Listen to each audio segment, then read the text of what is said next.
Hey, my name is Marcus, and honestly, I never thought I'd be the kind of person to hold on to revenge. I always thought I was the kind who let things roll off his back, the kind who gave people the benefit of the doubt, even when they didn't deserve it.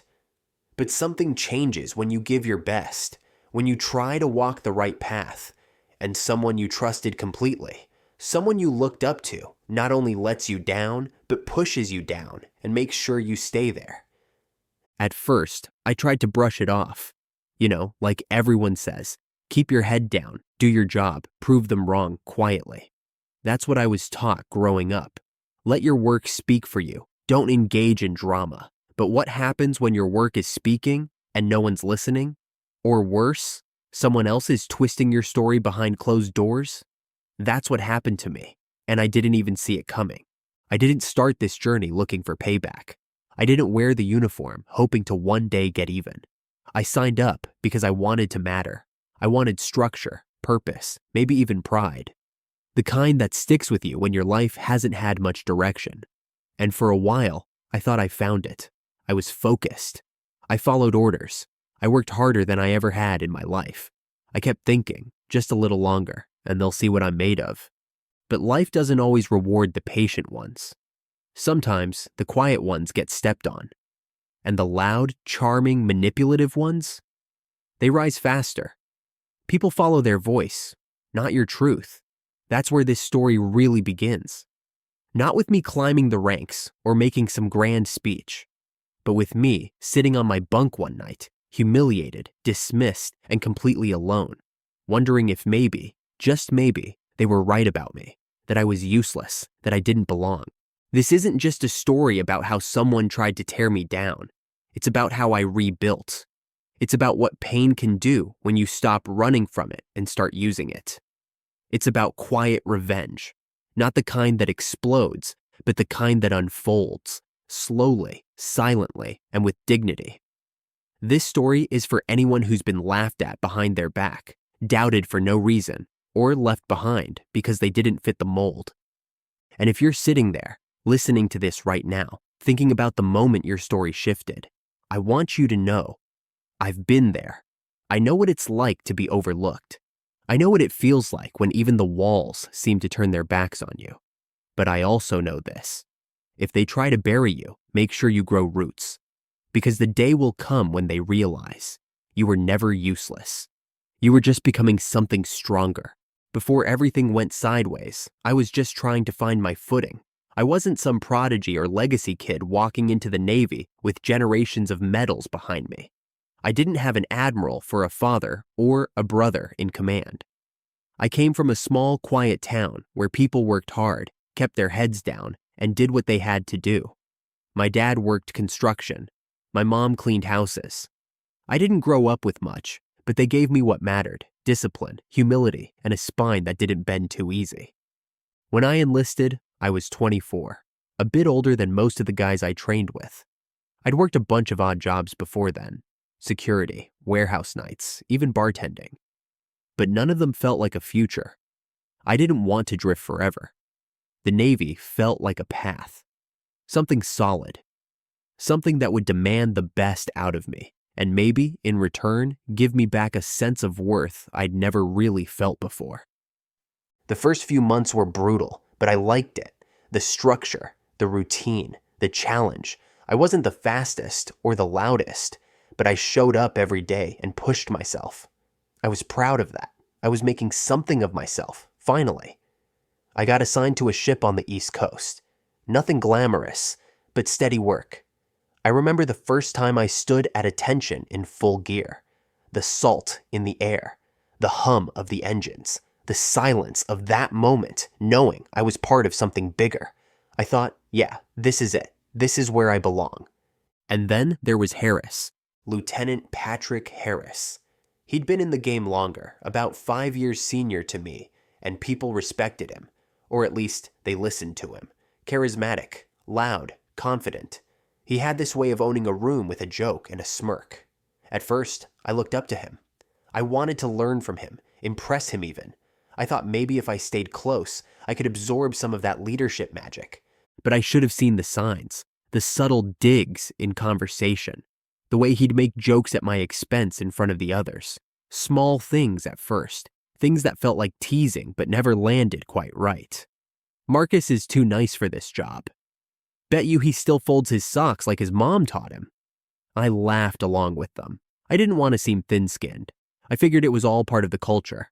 Earn your stripes, take the banter, prove yourself. What I didn't realize back then was that Harris wasn't just testing me. He was sizing me up and deciding I didn't belong. But back then, I didn't know any of that. I was still hopeful, still believing that hard work and heart would take me far. Still thinking the Navy was a place where people got ahead because they earned it. Still thinking that the people around me were on my side. It started small. That's the thing about betrayal. It doesn't crash in like a wave. It creeps like a slow leak you don't notice until your whole floor is soaked. At first, it was the looks. I'd walk into a briefing and feel something shift.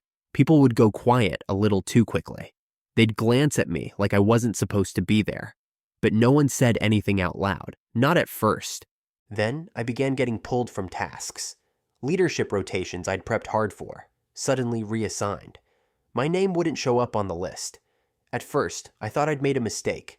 Maybe I missed a deadline. Maybe I misread the schedule. I didn't want to jump to conclusions. I mean, who would sabotage a shipmate? That wasn't how things were supposed to work. But then, I started hearing the whispers. He's not leadership material. Too quiet, too soft, not cut out for command. The words got back to me secondhand, like smoke finding its way under a door. I didn't want to believe it, but the more I listened, the more I heard the same voice behind them. Harris. And once I started seeing it, I couldn't unsee it. His smirk during meetings when I got overlooked. The way he'd interrupt me mid-report and rephrase my points like they were his own. The casual jabs in front of the crew that made people laugh, but made me feel small. Marcus has a heart of gold. Unfortunately, we're in the business of steel. Stuff like that, always with a smile. The final straw came one night in the mess hall. I was walking past the back table when I heard him talking, loud enough for the others to hear. They're considering giving Marcus a leadership eval? Please, guy can't even command a conversation. What's he gonna do? Give the enemy a heartfelt apology? They laughed. All of them. Not because it was funny, but because they knew who held influence. And it wasn't me. That night, I sat in my bunk staring at the ceiling, jaw clenched, fists tight. I wasn't even angry yet, just stunned. I kept thinking, is this really happening? After everything I've given, everything I've done, they think I'm useless?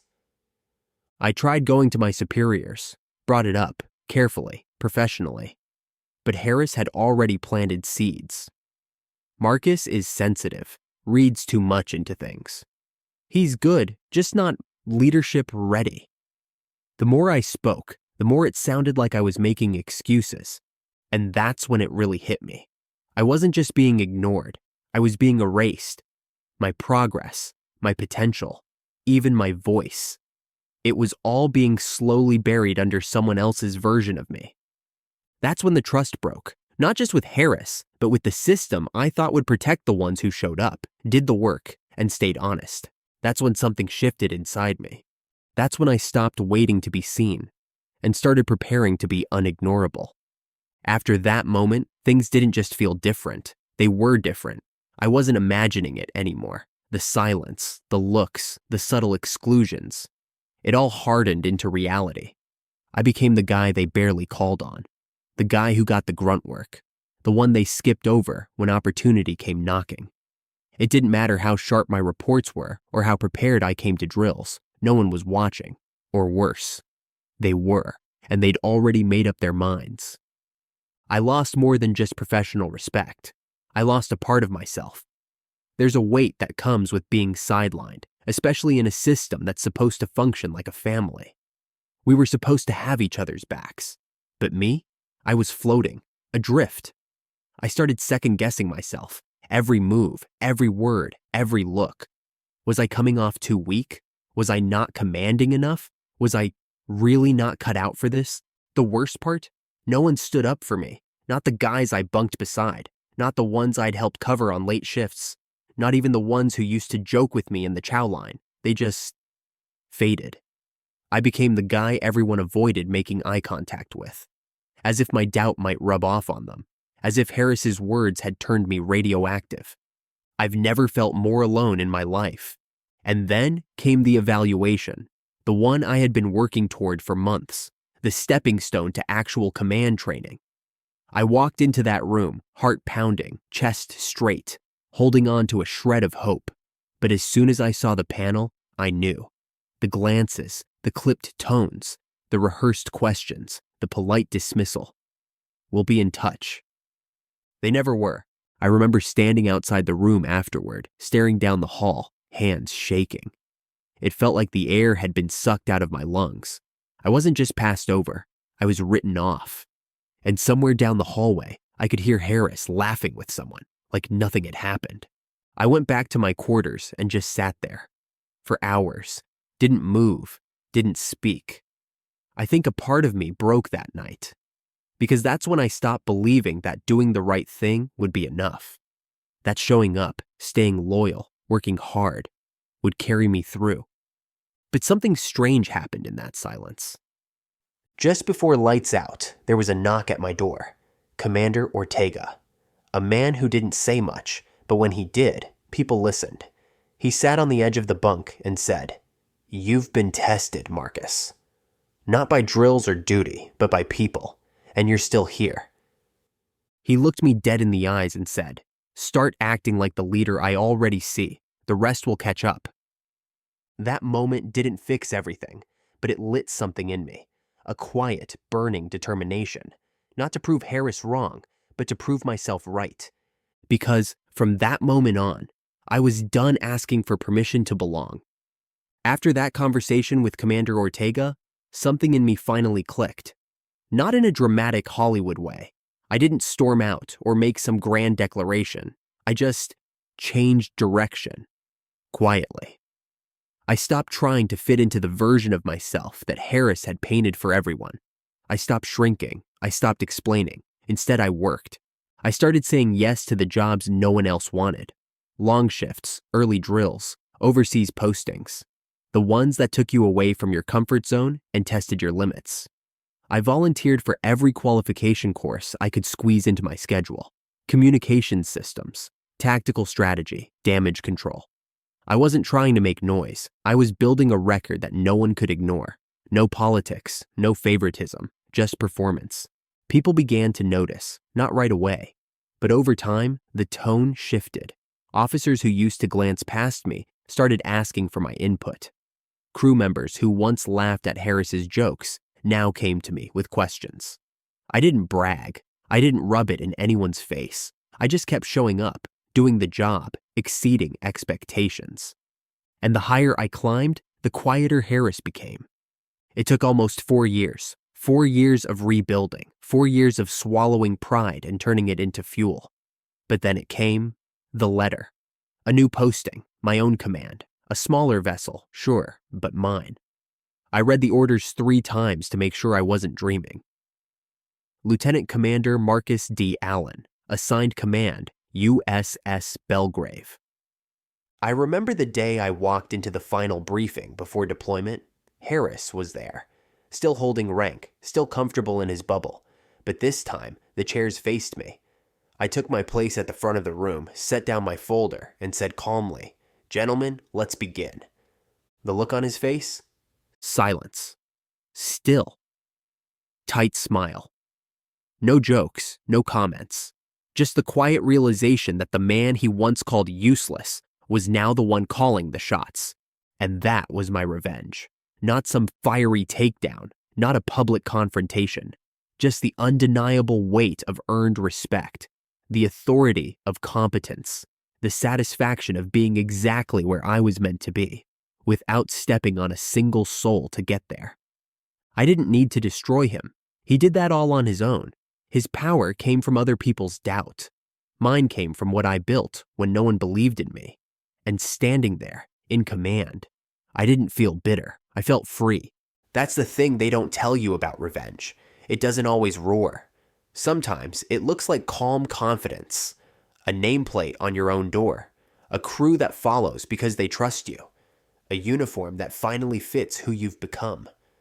I had nothing to prove to him anymore, because by then, everything that needed to be said was already written in the orders. Looking back now, with the weight of that journey finally behind me, I don't feel the fire I used to. Not the anger, not the bitterness. What I feel is clarity.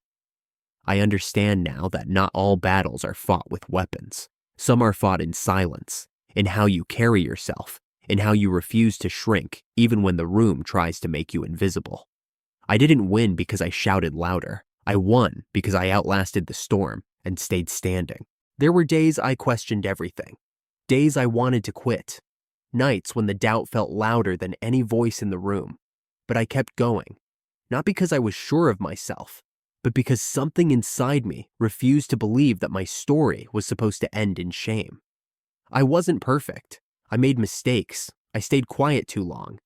But I also held on to something Harris never saw in me, my resilience. Sometimes I think about all the others who never got their chance. The quiet ones, the capable ones, the ones who left without ever being seen. And that thought drives me more than any promotion or medal ever could. I lead now so that someone else doesn't have to sit alone in their bunk, wondering if they're worthless. I lead so they see a different kind of command, one that's earned, not inherited. They say the Navy builds character, but for me, it revealed it.